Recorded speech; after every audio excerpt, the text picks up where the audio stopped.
Hello and welcome back to another episode of the Two Stewards Show. I'm Mark. I'm here with Brent. Hi, Brent. Hi, Mark. And we're going to continue our mini-series on ADUs, accessory dwelling units. So we're going to get a little bit more... Not just any mini-series. This is an exciting one, Mark. Yeah, sorry. It's an exciting one, Brent. I forgot that part. It wasn't in my script here.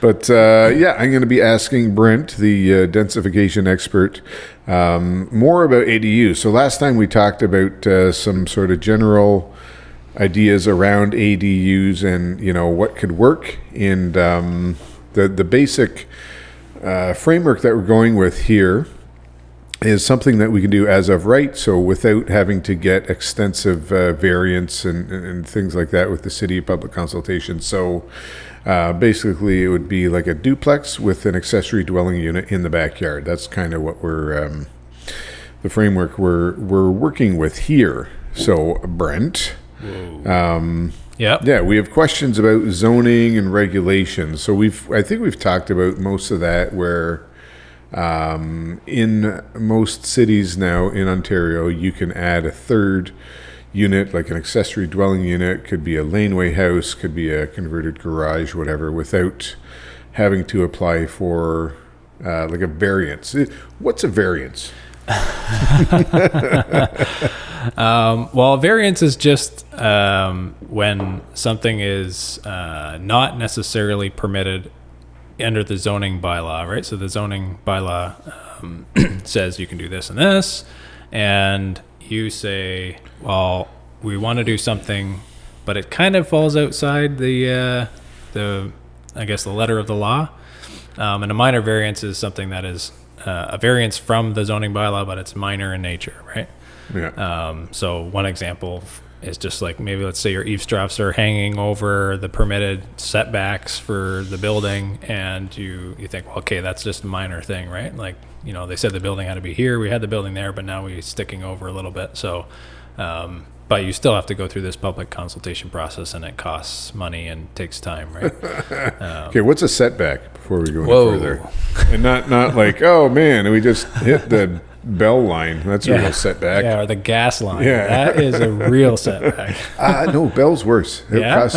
From my days doing trenching and directional drilling, bell is the worst one. It costs you way more money. If you're smoking, gas could be worse. Well, yeah, I mean, it could kill you more, but it'll kill your pocket, but more to hit a bell line. Anyways, or water flood your house or whatever. Yeah, we had that actually. We had a 1-inch water line installed. Yeah, which is great. Like 1 inch. That's big. The pressure, like, unbelievable. Yeah. But so the guy came in and installed, like, he upgraded the city side of the water line or whatever, and we didn't have the meter installed on the inside yet because our plumber hadn't come back. And the guy came back and turned it on. Like, he literally just turned in the yard, like the basement was locked. And then he's like, something felt funny, and I was there. And like 3 minutes went by, and like there was like 2 inches of water in the basement. Like it would, like the literally a 1-inch copper pipe coming up in the cold cellar, and it was all drywalled, and like it made almost like it chipped the paint off the ceiling in the cold cellar because it literally just shot 1 inch full velocity. Right. Wow. He's like, something felt weird, so I just turned it back off, and I'm like, okay, good. We went in there, and we were just. Yeah. Oh boy. A big pile of towels. Yeah. So that's one kind of setback, but the setbacks we're talking about are offsets, setbacks. So a setback is if you have like a structure on your property and you have a lot line, so the boundary of your lot, which might not be actually where you think it is, but you need a survey to figure that out.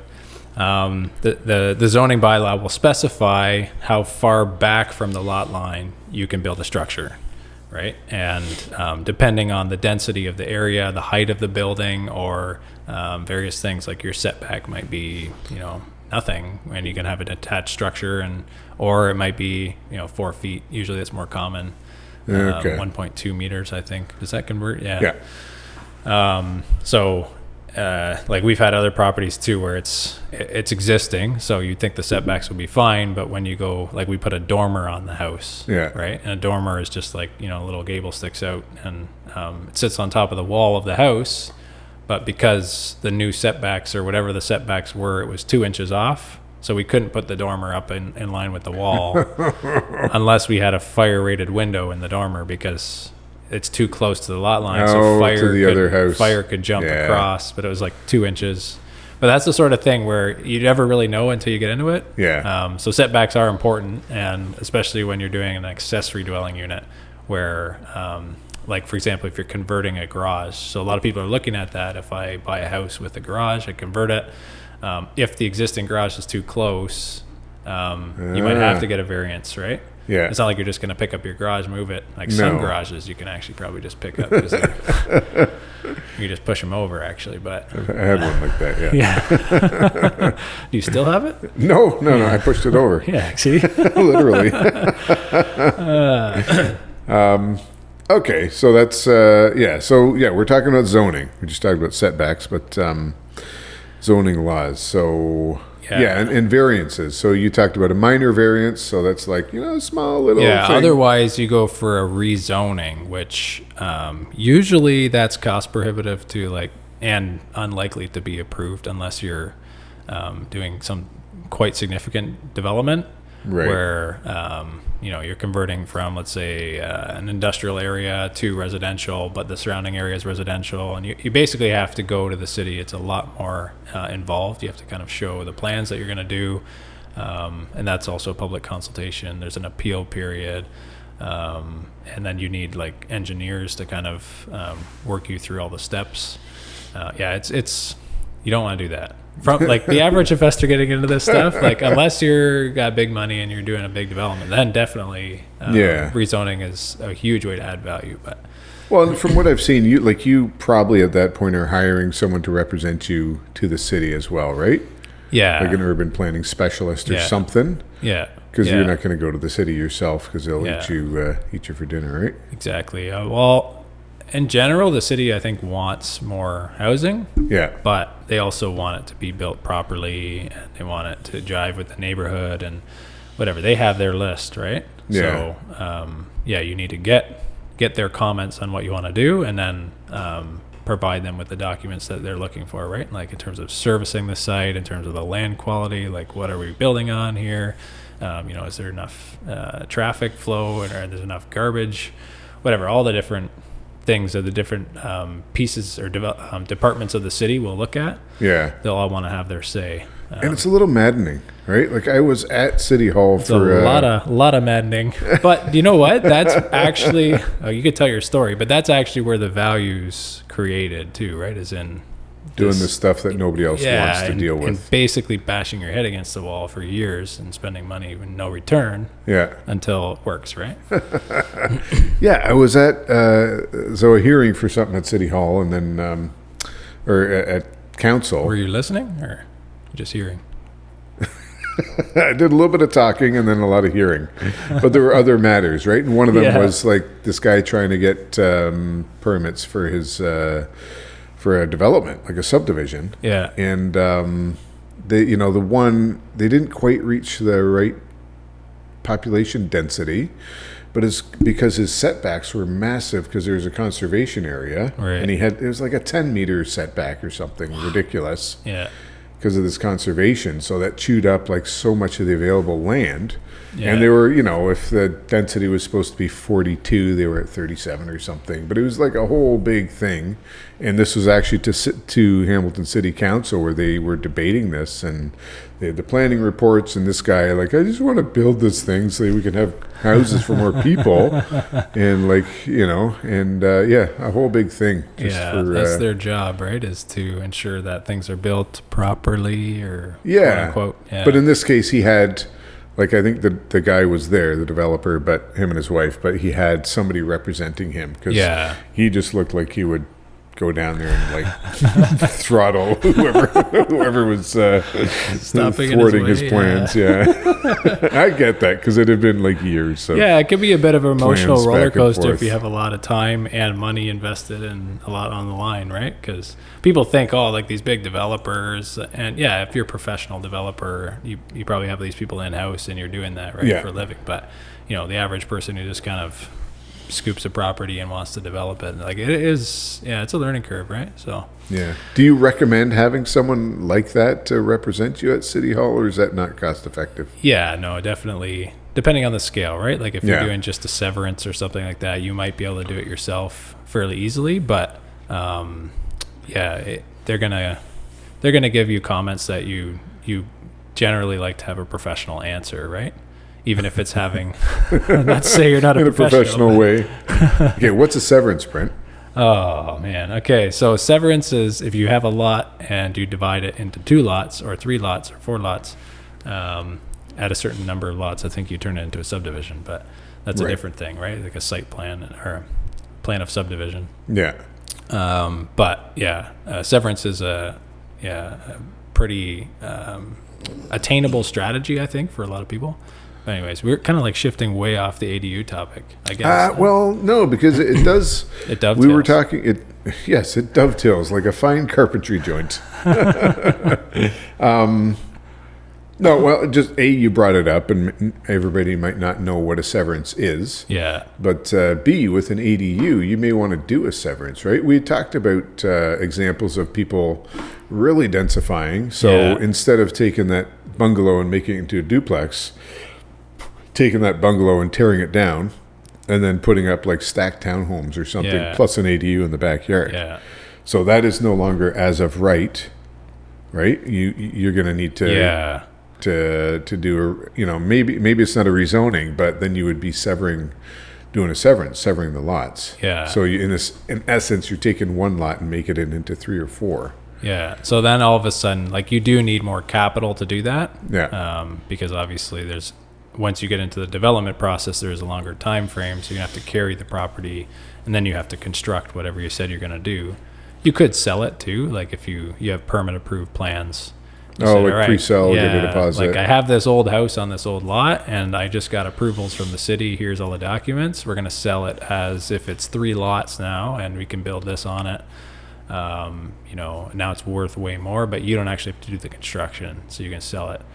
But as an investor in real estate, like that kind of is it's a more of a shorter term investment, right? Because you're going in, you're buying an asset or whatever that, and then you're developing it and then you're selling it again. So you get your money back out in maybe 2, 3, 4 years, depending on the scale.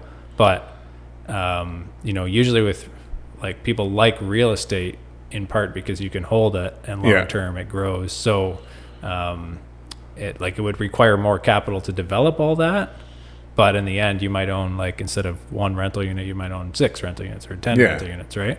Yeah. And then your equity will build over time, because in the case where you get your money back out after 4 years, that's great, but now what? You got all this money, you got to do something else, right? So you got to always find the next opportunity, or unless you have something that, once I get this cash I'm out of here. Well, and that's part of the beauty of real estate, is that there's so many different niches and areas. You could just do that, right? Be a developer and sell them, or just find opportunities and sell the lots. Yeah. Or develop the lots and sell that, or develop them, sever them, develop them, and keep them. Yeah. Like so many different.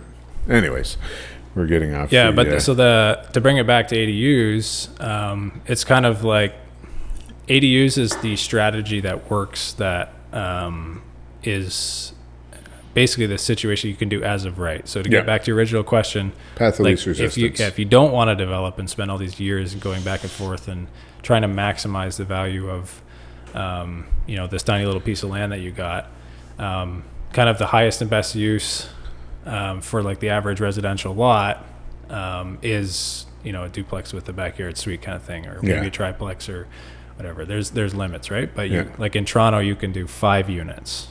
So you can do 4 in a house, and you can do 1 in the backyard as of right in pockets of Toronto. So as of right. Yeah. Wow. Right. So Now you're up to 5-plex, whereas in Hamilton, I believe, anyways, it's 3 units. So you could do 2 in 1. I have heard 4, but the properties we've investigated, it's always been 3. So yeah, interesting. 5. Yeah, but yeah, that's that much more capital as well and time to. Yeah. You're probably not converting an existing house if you're putting in like 4 units in the front, right? You're basically just leaving part of the foundation intact so you can say it's a renovation, and then you're building a new building on top of it. But the land value in Toronto is also worth doing that on, right? Whereas if, let's say, you're in Fort Erie and you want to build a 5-plex, like, you know what? The rent might not justify, like, your cost of building in Toronto and Fort Erie is the same, but or not the same, but it's relatively similar, right? You can pay more for labor, but materials are materials, and but your rent is going to be way higher in Toronto, right? So it could justify, and people would actually live in a situation like that in Toronto, because they're used to being cramped together like sardines. There's no sardines in Fort Erie. No, a lot of smelted pickerel, I think. Okay, so that's a little bit about zoning and as of right. Getting permits, though. So even if you're doing it as of right, you still got to get permits. Like, what is that whole process like? What is it from very quickly start to finish? What do you start with? So if you're just going for an ADU, like ADU is the backyard, or detached ADU, right? So you're just going for that detached structure. And let's say you have an idea for what you want. So you're going to need to design it, obviously. So you need a designer to do the drawings. You might need an engineer to do some of the foundation work or structural work on those drawings. How do you know if you need an engineer? Will the designer tell you? Usually the designer will tell you, or they'll, have one, right? But yeah, if you could do the drawings yourself if you own the land, and like the city usually allows you to submit your own drawings, so you could draw them on the back of your napkin and submit it in. But it may not be allowed. Yeah, it might be a little bit of back and forth, but but no, you are allowed, right? You don't need to be certified as a draftsperson or a BCIN designer. But you should have at least a few extra napkins. Just in case. In case you got to revise. You will have to revise. Even the most professional, usually there's, if you're a plans examiner, right? The plans examiner is the person you submit the drawings to at the city. If you're one of those, like, you have to find something wrong with it, right? Like, you don't look like you're doing your job if you don't find anything. Is it better to leave something like really obvious then? I don't know. We've tried it, but they always, I don't know, they gloss over that and they'll find like this other thing, right? You're like, come on. But yeah, you don't want to leave too many things, otherwise you're not building something to code anyways, and the inspector will find it, right? That's the other thing. They always have 2 lines of defense. They got the plans examiner, and if it passes them, then they have the inspector, and they always catch something, right? But anyway, so you do your drawings. In a lot of cases, you're going to need a survey, because you need to know, in fact, how big I can build this, right? So the city's going to say, well, like, how big is your lot? Prove it to me, right? So you got to go and survey the lot like a professional. You can't just use like a existing city if survey. They have one, like on record, but you can't just say, well, I think it's about this big by this big, and here's the thing, right? Like, they're going to want to see, because the zoning bylaw specifies the setbacks and the building footprint, right, and the distance from the house, and the access that you need. You're going to want to have like an actual legitimate survey of where the house is on the lot. And the one we just did, they wanted a grading plan too, right? So they want to know, once you put a structure in your cheese. No. Make America great again. For the slope of the land. The lay of the land, Mark.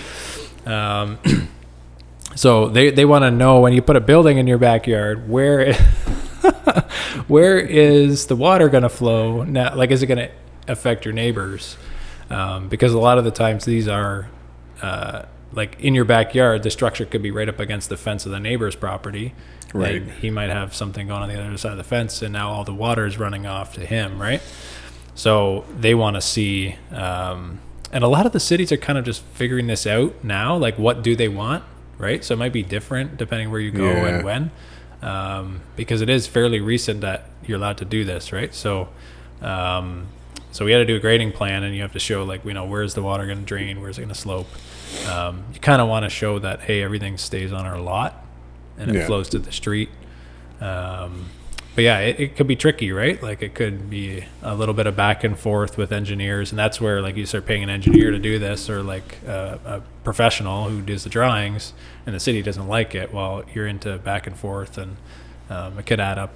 It's a bit annoying, right? But yeah, because like the person who did the drawings, every time they got to revise, there's change orders. They're going to charge you, right? Yeah, it's not like they're like, oh well, I'll just redo this for you. Yeah, unless they made an error, and that happens too, right? But, and then the other thing is considering, like, the services to the unit. And that's probably one of the bigger things that, because it affects like where you can put it, but it also affects the primary dwelling, right? So if you have to go through the primary dwelling for the services, you might be into, like, chipping up the basement floor to connect water or sewer, right? Usually hydro, you can do overhead, or gas, like, depending on if you're putting in gas. Yeah. We decided not to on the unit we just did. We did hydro only. Okay, well, they're phasing out gas anyways. Yeah. Well, we figured it was going to save the planet. So you did your part, Brent. Yeah. Thank you. So yeah, what services do you need at a minimum to the accessory dwelling unit? You said sewer, water, hydro. Yeah, you don't really need service. You just have one of those porta potties out there, or a compost toilet. Yeah, it depends how much you want to rent it for, I guess. Y'all want indoor or outdoor plumbing?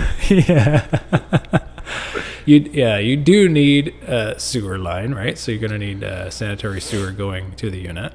Now, can you tie that into the existing line, like the line for the house that's there, or do you got to go right back to the street? Yeah, so for water and sewer. So for water and sewer, our experience has been you extend off the existing one, right? So if you have the way the city looks at it is it's a single family home on a residential lot with an accessory dwelling unit in the basement and a detached accessory dwelling unit in the backyard. Yeah. So you have one service coming off of the main line. So for the water supply, like your water line, you're going to have, the line runs under the street, and then you're going to have a water line go to the house. Yeah. And then from there, you could tee it off or have another meter and go to the backyard suite.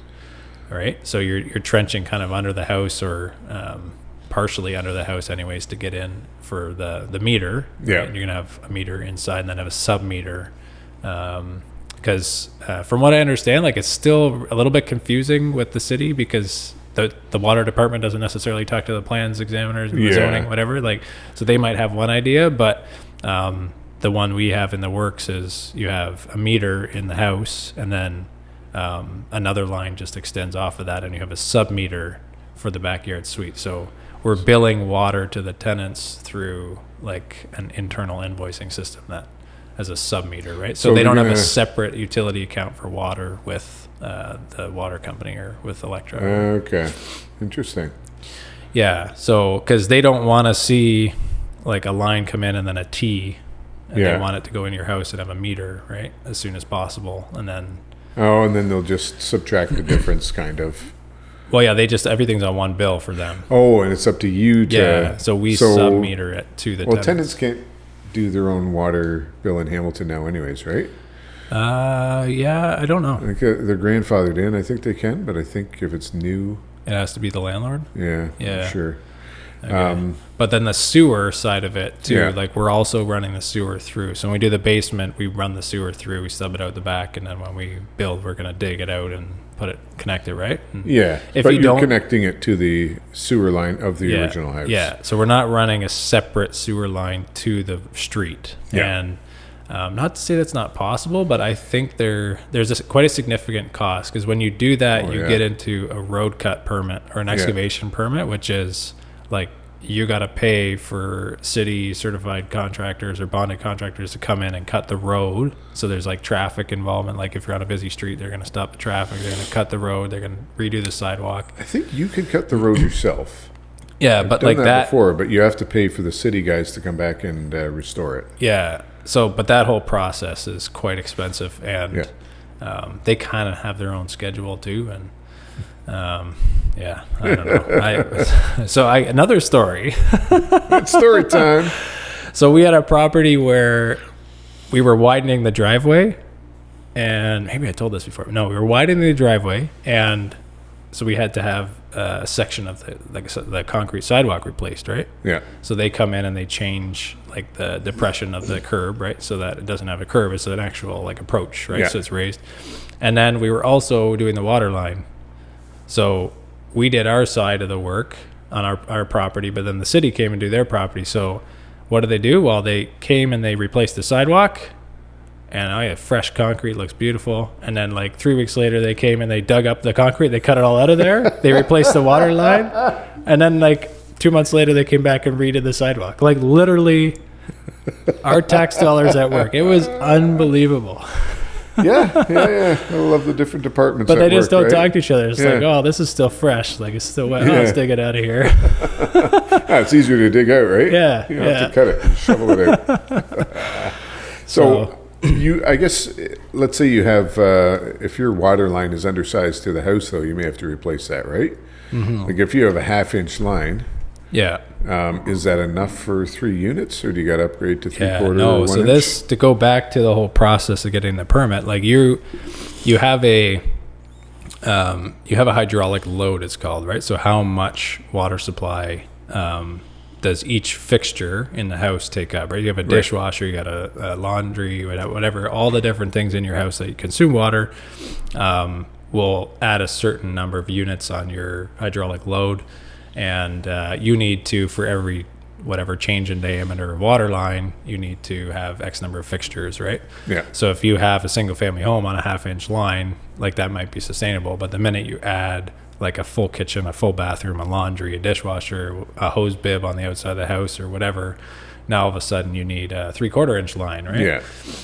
But with a detached dwelling, depending on what number of fixtures you have, how many bedrooms or how big the house is, you might have to go to a 1 1/4 or 1-inch line, right? So usually it's 1-inch line, but 1 1/4 could be depending on how many fixtures. Right? Okay. Yeah. So there's a good chance you're going to have to replace that main water line. Yeah. And definitely if you haven't done it for like, let's say a basement conversion already, then you're going to have to. So if you're going to get into this and you're going to do it anyways, like you have to replace the water line. You got to do it from, for the basement unit anyways. You might as well go all the way up in size. Anyways, I could tell stories about that too. We only got room for so many stories. And then your other service is going to be, like you could do gas or you could not do gas, but definitely electricity. Well, what appliances run on got? A furnace or a stove. Yeah, or a stove or a laundry. Barbecue. Yeah, or maybe a hot water heater, right? Yeah. So, like the main one, I guess, would be your furnace, right? But if you're building an ADU, and I think most of the ones I've seen are slab on grade, so there's no basement. Yeah, so you have a lot of room. You're heating a smaller area. It's slab on grade, so you're not like heating the crawl space underneath or a basement, and you don't really have any room to put a furnace.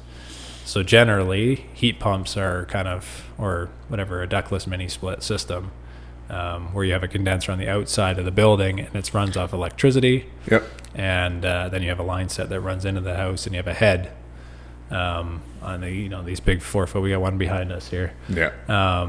And that does, we talked about this before, right? The heat pump episode. Everybody should go check that one out because it's awesome.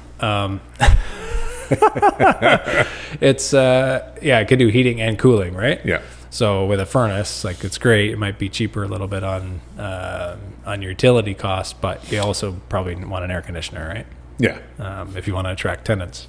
Yeah.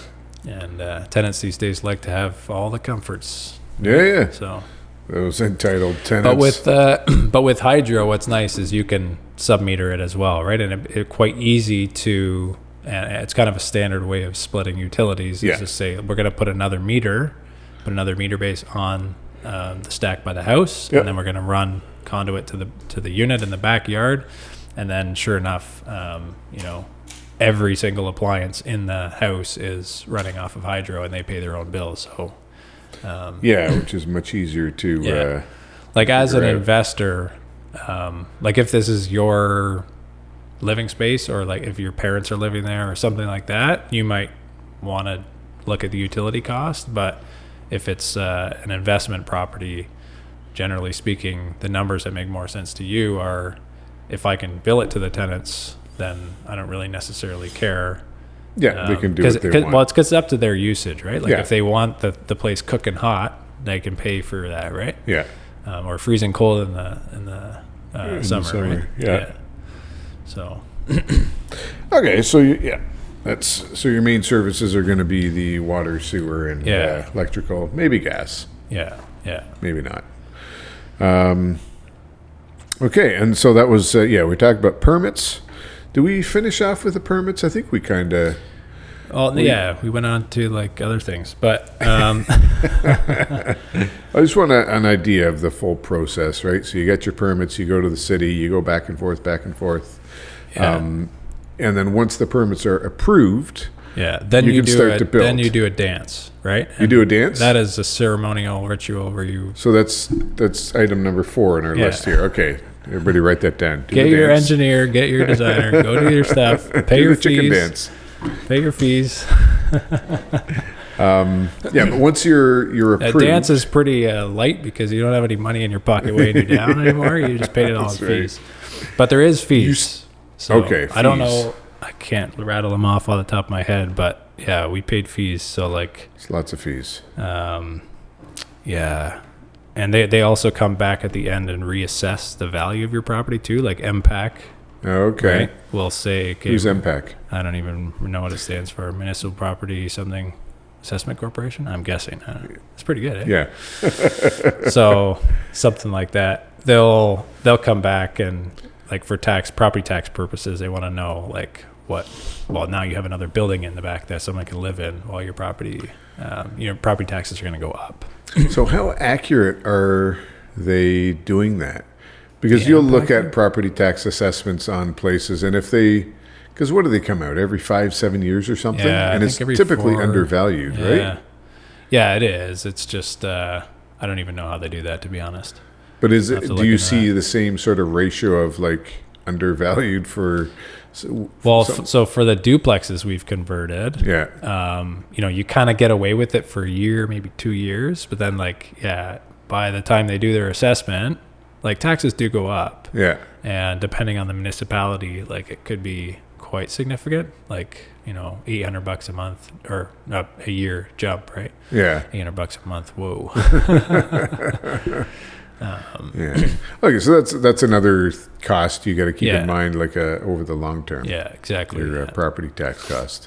Yeah. 'Cause, you're making it more valuable, so they're gonna. And that's one of the things that we talked about on the macro episodes is the like real estate is a sitting duck, right? Like once you have this unit created, you can't deny that it's there, right? You can see it on Google Earth. Like the guy could drive by and say, "There's somebody living in there." Well, are you paying property taxes, right? And then they can raise it to whatever you want. And we said, "Hey, they're raising it. What is it, 14%?" Yeah. And other municipalities are higher, so. Okay, but you got your permits. You've done your dance. Yeah. But you still have like an inspector to contend with, right? Yeah. Is that your main headache now? Headache. I'll call him a headache. Well, you got to build the thing, right? So you got your excavation, trenching, getting the services to the unit, getting your slab or getting your foundation in place, and then building this thing. Yeah. Building out the interior, and you're going to have just standard building inspections along the way. I'm just a little bit unclear whether there's an occupancy because it is a new dwelling unit. So I think there's an occupancy process at the end, right? If I remember correctly, because you're not renovating something, like you don't just need a final inspection, someone can move in. You actually need an occupancy inspection. So it's a little bit more. What is that like? Well, like they want to make sure. Yeah, they just want to make sure that everything's safe to be lived in, right? Yeah. So they're going to test the smoke alarms. They're going to test whatever else, and it kind of standard stuff. But you can't, like, it would be frowned upon to have someone living in there when you do the occupancy inspection. A little bit. So you're getting inspections at various stages of construction, though, right? So once you're done your foundation, like, what's the first one? Okay, I guess it depends. So they're going to want to see if you're trenching your lines in, right? They're going to want to see that the lines are in, like your sewer service, and water, your your sewers, right? Yeah. Like when you dig that out, before you backfill, right? You want to make sure that you're whatever, deep enough, yeah, you're far deep away enough, you're sloping, whatever, right? And then once you get that in, you're doing foundation work. So if there's like a footing or something like that, you want to see a footing inspection, right? But yeah, if you're just doing slab on grade, like they're going to want to see your prep work. So before you pour concrete, that you like, because it's an engineered slab, so it's going to have insulation underneath it. It's going to have gravel or like compacted base for a certain depth, right? And then it's going to have a rebar inside of it, which is like just steel holding it together so that it's right like one piece. Yeah. So all of that they want to see before you pour concrete, and then once you pour concrete, then you're into framing and building the structure, and there's a framing inspection, right, before, like, to examine the structure. The point loads are coming down where you said, right? Like if you have a point load, all of a sudden you changed it and you put the beam and it rests on nothing and there's no footing. Then, that's a problem, right? It might not be a problem right now, but eventually. So they're there to look out for, mistakes, or like, let's say your contractor overlooked something, right? But, yeah. Oh man, inspectors, I don't know. We could have a chat about that. Another episode. Yeah, but I mean, you go through the process, you do your framing, and then you're going to do all your mechanicals, right? You're going to install wiring, plumbing, HVAC, depending on what you're running, right? If it's a heat pump. And they want to see that before you cover up all the walls, right? That all your mechanicals are done right. And then they want to see your insulation. And then once insulation's passed your drywall, depending on if there's any fire-rated issues, they may want to come back and see that. But generally speaking, the next inspection is just like the last final done. We're done, right? So they don't care about the trim and the paint and all that. House is safe. It's constructed well. And So you have to call them to schedule these, right? Yeah. And do you pay for each inspection, or are you paying a general fee? No, you don't pay for inspections. So I mean, I've heard of sometimes people do that just to pass inspection. If you do that, then that's cash though, or maybe it's a coffee. Yeah. The old days, huh? We do not recommend. The old days. Yeah. Have a big box of donuts in your truck. But yeah, so the payment for that's included in the permit process? Yeah, that's something that, if you had to pay for inspections, do you think they would happen? Or like, you know what I mean? They try to make it as easy as possible for you to get them. You call them and the next day they come. And so yeah, if you're building it yourself, like, you're probably familiar with this process, but if you're hiring somebody to do it, it's good to know the various checkpoints, right? And make sure they're kind of getting done, and maybe you want to show up for them. That's always interesting. Yeah. So yeah. So yeah, most of the heavy lifting is done beforehand with the permits, like with the drawings.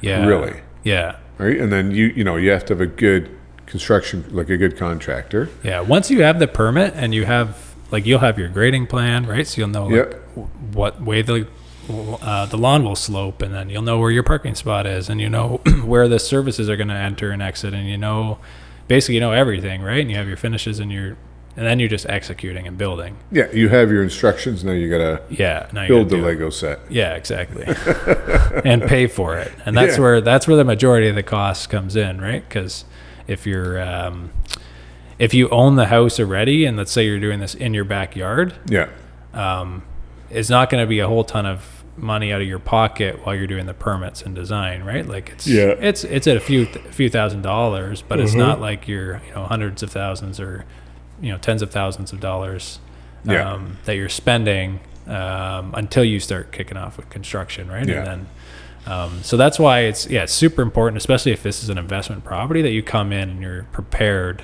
right? Like the more efficiently you can go from closing on the property to permit in hand, construction, tenanted, and with the least hiccups and the best result, like optimizing all those factors, like the better for your pocketbook, right? Because every month, presumably, you don't have the cash to do this and you're borrowing some money. There's going to be carrying costs there, and you're foregoing rent as well, right? You take an extra month and there goes another month of income. So, okay, in terms of finishes and stuff, that's not really part of the permit process, right? Like city doesn't really care what kind of countertops you have, what fixtures you have in, that kind of thing. So this is an interesting one too, because it doesn't really affect your permits, but it will affect the other things, which is the appraisal and the tenants, right? So certain tenants might value certain finishes over the other ones, right? So this is where it's important to kind of consider these things, because while they don't affect whether or not you're going to get a permit, they do affect the cost of construction, but they also affect like the rent you can get, the tenant profile you can attract, and the property value when you go to appraise it. And that's true for your house, it's true for an ADU, it's true for a basement suite, right? But kind of having an idea in mind of like, okay, my tenant profile is this, they prefer this finish, they value these things, and they're willing to pay for it, and they have the money to pay for it. And the appraisal, so this is where I said in the last episode too, right? The appraisals are kind of up in the air because not too many of these have been built. But that's going to be an interesting one, right? Like if I just put in basic fenishes, do they just, all they look at is that it's an ADU and it's X number of square feet? It's got to affect them somehow. Yeah, or is it going to be quartz countertops and like top of the line everything, right? Yeah. So. When do you need to start thinking about finishes? In that whole process, like obviously you're thinking about it right from the beginning if you're talking about your tenants, because that's part of the whole the inception process. But when do you need to have like your finishes picked out and ready to go? Always. No, but at what point? Because presumably your contractor's going to appreciate having like plans handed to them. Where like, this is what you're building, go do it, and there's no questions. There's always questions, but ideally like, here, build this. Well, usually if you're a savvy investor, you're taking your plans and your finishes and you're getting multiple estimates, right? Just to see. And a contractor's for new construction with a rental, contractors might have a specific package that they might recommend, right? Whereas if it's like a custom home renovation and you're spending, it's very personalized, like I like this kind of kitchen cabinet and I want that, right? And that's the way you might renovate your house. They might hold off until you have like a designer pick your finishes, but they might recommend certain things. And this is where, like with our company, what we do is we kind of have we have the tenant profile in mind, we have the finishes package, a couple different options, and we're always constantly iterating on that in terms of what's the cost for these finishes, are they accessible, can we get them right when we need them, are they easy to work with, easy to install, like are they easy to replace down the road when your flooring breaks or your kitchen cabinet falls apart or whatever happens, right? And you pick a finish that is going to be basically optimized for rentals, like it's going to be durable, damage proof, but it's also going to be attractive and low cost, like all of those factors, right? So there is a fair amount of consideration that we put into this stuff. So if you're just doing it, you might not optimize it. You might go in there and just regret, putting something in, but it's not the end of the world. Like it might be cost for you, but for us, we do it for a living. Like we try to focus on optimizing every aspect of the whole build so that. And you're also managing most of these long term, right? Yeah. So you're going to be dealing with your choices. We also see like 5 years down the road, what do the tenant profile we attract do to this product? And then what could we change, right? So we're always kind of refining it. Every time we have a tenant move out or we do a unit inspection or whatever, we're analyzing the wear and tear on all the different stuff. Yeah. And we're saying like, was it worth it to spend that on that? Was it worth it to put in like brand new appliances? Was it worth it to do this kind of flooring or this kind of hardware? Or, you know, do we put in a new door, or do we put in like a different grade window or something, right? Yeah. So you get that kind of full loop when you're looking at the process. But for most people, like, you just kind of pick stuff and put it in, and you'll do fine. It's just, if you're doing it time and time again, there's some efficiencies that you can gain. So it's nice, right? So maybe that's a little bit nitty gritty because... Yeah, we like the nitty gritty. We like that. And I think there's something, you know, maybe we could talk about this next episode with the tenant selection and how that influences the design process and the finishes you pick and all that stuff. I think we can dig into that a little bit more next time.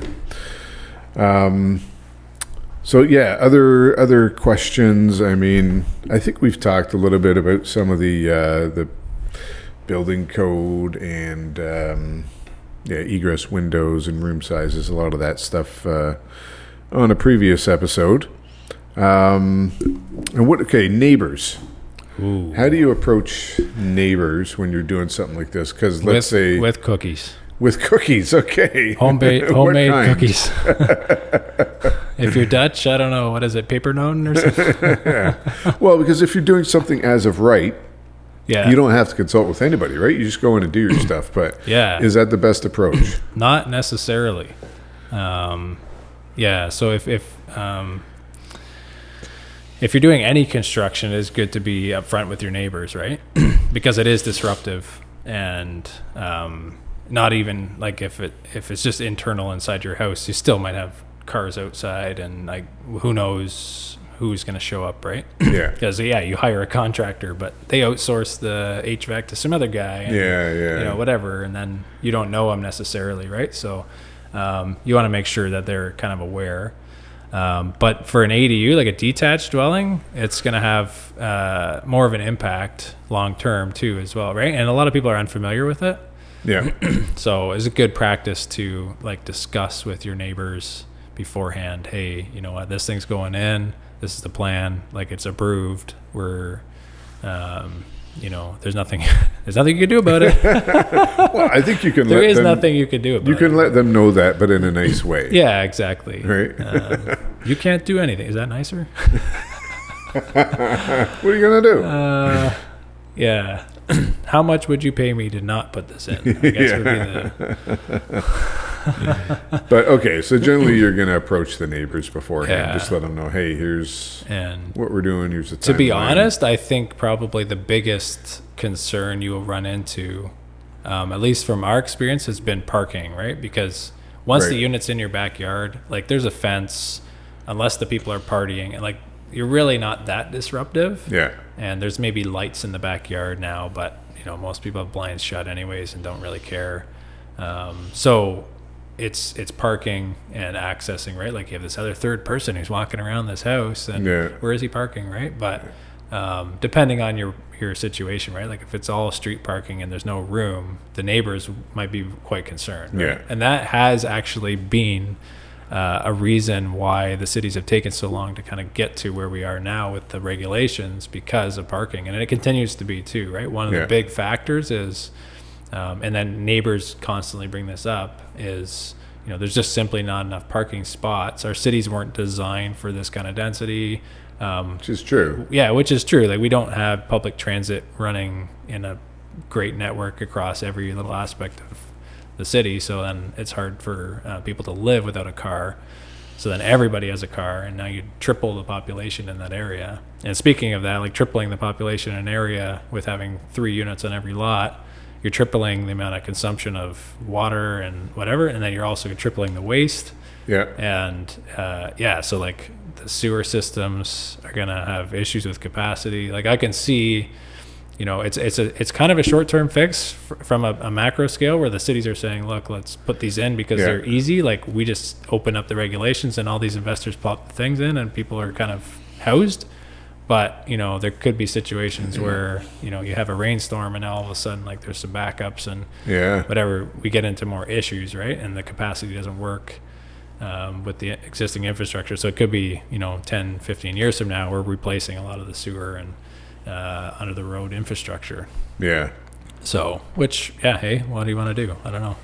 That's how she goes. Could be China and build a new city from scratch and plan for a certain amount of density, but we're here in Canada. I don't know. Yeah, we're not doing too much of that anymore. So, okay. I think that was a pretty good run through of sort of the process of building an ADU, and maybe next time we'll talk a little bit about.